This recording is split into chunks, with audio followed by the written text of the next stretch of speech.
I'll say something, then you say something. We'll see how it sounds. 1, 2, 3, 4, 5, 6, 7, 8, 9.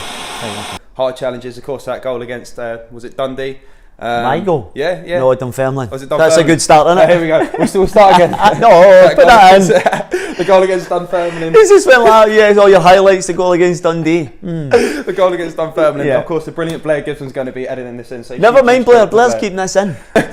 Before we talk about your success at Rangers, of course, winning the title in your first season, and sort of adding that to your personal honours, things went wrong before they went right, didn't they, at Rangers? Yeah, absolutely. Yeah. So, all that my understanding is that basically Graham Souness says you were surplus to requirements, and that you weren't quite fit for Rangers at that point in time. Yeah. Do you think he was right, and did that age of development? Well, it's interesting because we're in the dressing room in which I used to get changed as an apprentice. Oh God, it's a long time ago now. And it was actually Walter Smith who released me. Obviously Graham just came in after 3 or 4 months, and he was just interested in the first team. So I was extremely disappointed. They were right in the actual decision. My lifestyle wasn't conducive to being a footballer at that time. I was partying a bit too much. And the best bit of advice I ever got from Walter Smith was, he says, regardless of what you do, whether it's a plumber, electrician, footballer, you have to apply yourself properly. And he let us go, which was a major disappointment at that time, because obviously being a Rangers fan, you want to try and make your mark here as a kid. And I'm right in thinking that was around 1987? Yep, I was about 87 and that I left here. It was an absolute body blow. I actually considered giving up football at that point. Serious? Yeah, I did. I was just disappointed, disillusioned, and being rejected is a tough thing to take as a kid. And you see the numbers now where kids get released by clubs, and the fall-off rate is alarming. So I was thankful that I got an opportunity to go and play amateur football with a guy that just got me back in love with the game, really. And within 3 months I joined Falkirk. Absolutely, and of course, just before you joined Rangers, successful spell at Wolverhampton Wanderers, Fans Player of the Year in your first season. Yeah. Was that for you? I understand that one of your major sort of highlights of your career was playing for Wolves in the Premier League. Was it sort of sad for you to leave Wolves to join Rangers? Was there any anxiety, nerves because of what happened before at Rangers? Not at all. No. God, by that stage I'd probably played about 650 games, so the anxiety and nerves. It was just. It was ironic how I managed to get back. I was doing an interview with a guy called Tony Gubber for the BBC. He managed to get my only goal right. He got all my statistics right, big, and you know what I mean? But I think I did an interview with Tony, and I did manage to score a lot of goals in the Premiership. At that point, half a season I'd scored about 7 or 8 goals, which was encouraging. And he asked me after the interview, what's your passion? I says, I love a bit of golf, but more importantly, when I finish my career, I'm going to go and watch Rangers. From that discussion, he says, well, I'm actually meeting Alex McLeish tomorrow. And I says, will you tell Big Alex I'm available for nothing in summer? And from that conversation, he met Alex the following day, and within 6 weeks I'd signed the pre-contract. So, you know, in terms of circumstances, it was the right time, right place. That's incredible. So in a way, you kind of orchestrated your own move. Not at all. No, not at all. No, it was actually because at that time you're 33, 34, and you can never imagine that you are going to go back to Rangers at that age. You know, they'd had a few bad experiences with several players that had come in, and unfortunately, you know, it didn't quite work.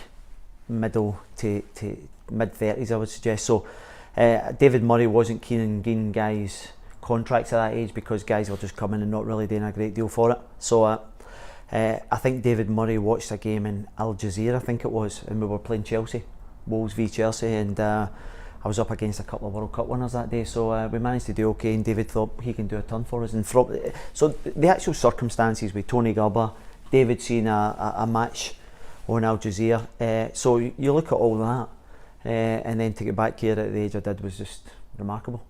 And as a man who's played both, well, more than enough games to judge Premier League and Scottish Premier League, people say that the Scottish Premier League is very physical to play in, even more so than the Premier League. Is this true? Would you compare them? I actually found the English Premiership easier for me. Yeah, well, because sometimes they do that kind of, you know, the English Championship and the Premiership as well. You know, you think because you're going to a higher level. I always felt it. For me, it was a lot easier because you get time on the ball. You're up against technically gifted players. When you come to Scotland, and you see it time after time, you know, whether it's at Rangers, Celtic, players come up who have had a brilliant career down in England, and it's just the actual intensity. It's a bit hurry scurry, it's 100 mile an hour, and because of the Rangers Celtic thing, you tend to find that most clubs you're playing against are determined to beat you. They always try and raise their game, and it's funny because they can never manage to raise their game to that level against anyone else. But it is a totally different ball game coming up to Scotland, and a lot of people struggle to adapt. So, age 33, 32, 33, you say that you signed for Rangers again.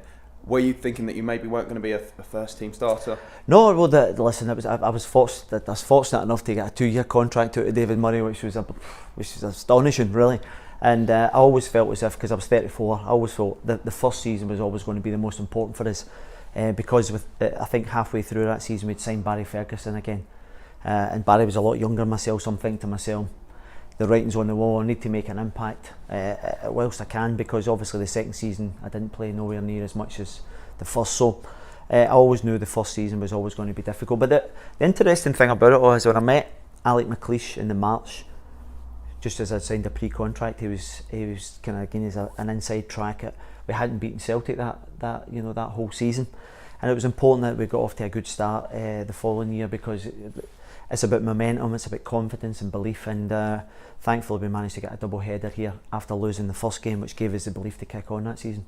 And if you wanted to get a stat right for you this time, it was 12 times you appeared in your second season for us. So there we go. You were mentioning that you didn't appear that much. So I think I've rectified myself on my earlier mistake. Yeah, it's all right. We all make mistakes. But so obviously when it came to your first season, there was a lot of appearances. You did score a goal. Yeah. Was there a highlight in that first season? If someone said yeah, absolutely, yeah, the title away.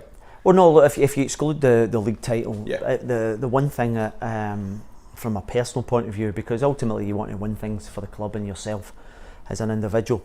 The standout for me was I was fortunate enough to captain the team at Hampden in the semi-final against Dundee United. So to lead them out at Hampden in front of a full house was absolutely unbelievable. I think when you come in here as a 16-year-old, you can never anticipate that you're actually going to lead the club out at a game, and it's I did some work with Mark Wilson, ex-Celtic player, and my recollection was I never played against Mark just because of the age difference, but having worked with him at Radio Clyde now, he brought up that his biggest defeat was 7-1 against Rangers, which I was quick to remind him I captained the team that day. So, but it was just a pleasure to lead the team out, really. Basically, success in the first season towards the second season.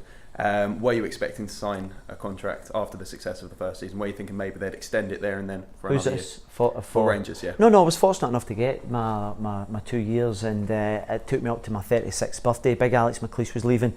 So I knew, as you just highlighted, 12 games or something in the second season. So I knew my time up was here. You know, you've got to get. It's a young man's game, and there was the emergency. You know, Barry was still really flying. Fernando. So we had good midfielders at the club at that time. So and then Danny, I think, came in as well. So there was plenty of positives. So was it still sad, despite the fact you were age 36, leaving Rangers? If it was expected. Yeah. Well, the thing is, it's. I think one of the key things is. You're always sad to leave this club. I was sad as a 17-year-old. You're sad when you're 36, but listen, all things come to an end, and the club continuously moves on. But the one constant thing is the club's, you know what it is. It's got its history. It's got all the kind of trophies to back that up. You know. So 2 things left. Number 1, name the best player that you played with at Rangers. At Rangers. I always loved Shota Arveladze. I actually thought he was technically brilliant, 2-footed, goals, really intelligent footballer, and so in terms of the technical ability, I would have to say Shota. Brilliant. And last thing, March 23rd in Blackpool. What's going on? Are you going to be there? Well, I've been invited down, and I'll be disappointed if I don't start. I think I scored the 2 goals last. I was there. Very impressive, by the way. Scored the goals the last time. Was it Bognor?